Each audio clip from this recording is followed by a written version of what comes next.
struggle for control of Afghanistan comes to K Street. Ahmad Massoud, a leading figure in the resistance to Taliban rule, hired a lobbyist to seek military and financial support in the United States.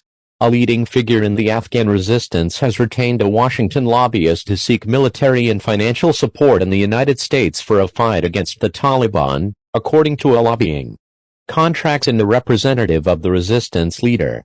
Ahmad Massoud, the leader of one of the most prominent groups of fighters seeking to oust the Taliban from power, signed the contract this week with Robert Strick, who built a lobbying practice during the Trump administration working with clients that others on K Street were wary of representing. The contract, which was filed with the Justice Department on Wednesday evening and indicates that the work will be pro bono, comes as an array of Afghan constituencies are seeking lobbying help as they jockey for recognition in Washington and the international community. While Afghan opposition groups have support from some Republicans in Washington, the Biden administration has made clear that it has no interest in playing any further role in a civil war in Afghanistan. The administration is also seeking to balance opposition to the Taliban's rule with the need for cooperation on issues like evacuating remaining Americans and American allies from the country. 3 lobbyists said they heard the Taliban are seeking representation on K Street as they seek international funding and legitimacy. It is unclear how such an arrangement could be structured to comply with sanctions expected to restrict the finances of the Taliban, which the United States considers a terrorist organization, and a well-financed Afghan group that has been active in Washington. The Afghanistan U.S. Democratic Peace and Prosperity Council could become a vehicle for representing members of the country's since disbanded parliament who are discussing the possibility of forming a government in exile, according to a person familiar with the conversations. The council had retained a handful of Washington consultants before the fall of the Afghan government to lobby the United States to support the country's military.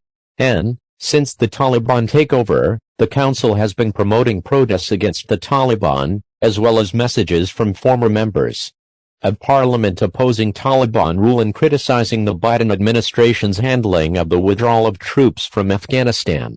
A representative for Mr. Massoud said that a primary motivation for his lobbying campaign was to stop any move by the United States and other governments to grant legitimacy to the Taliban, or anyone other than Mr. Massoud, as the rightful leader of Afghanistan.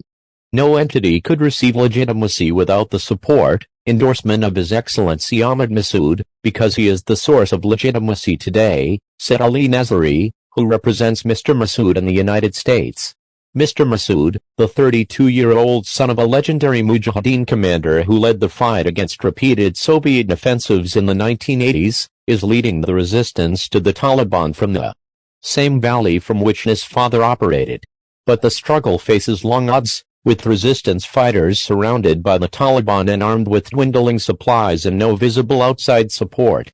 While Mr. Massoud has sought to position himself as the leader of the anti-Taliban battle, Amrullah Saleh, who was the vice president in the toppled government and is a former head of the National Directorate of Security and a former associate of the elder Massoud, last month proclaimed himself Afghanistan's legitimate president.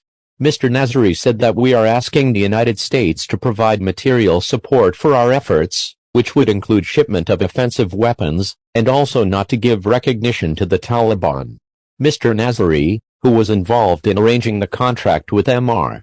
Strick, said they chose him because he was not part of the establishment in D.C., which Mr. Nazari accused of appeasing the Taliban. He added that Mr. Strick truly believes in us and the Afghan people no matter how it affects his reputation. While Mr. Strick has worked with Democratic lobbyists during the Biden administration, it is not clear the extent of his connections to President Biden's national security apparatus, or what specifically he intends to do to win support for Mr. Massoud. Mr. Strick has represented a range of clients facing fraught legal and public relations problems, including Isabel dos Santos, the daughter of Angola's former president who is accused of embezzling millions of dollars from a state oil company she once headed, and he had represented the government of the former Congolese President Joseph Kabila, which had faced American sanctions for human rights abuses and corruption. as well as the administration of President Nicolas Maduro of Venezuela, which the United States considers illegitimate, and a witness in the Russia investigation who pleaded guilty last year to possessing child pornography and sex trafficking a minor. Mr. Strick has worked on Afghanistan issues before. His lobbying firm was paid $160,000 to represent Afghanistan's government for a few months in 2017, and last month he helped lead an effort to arrange private flights out of Afghanistan amid the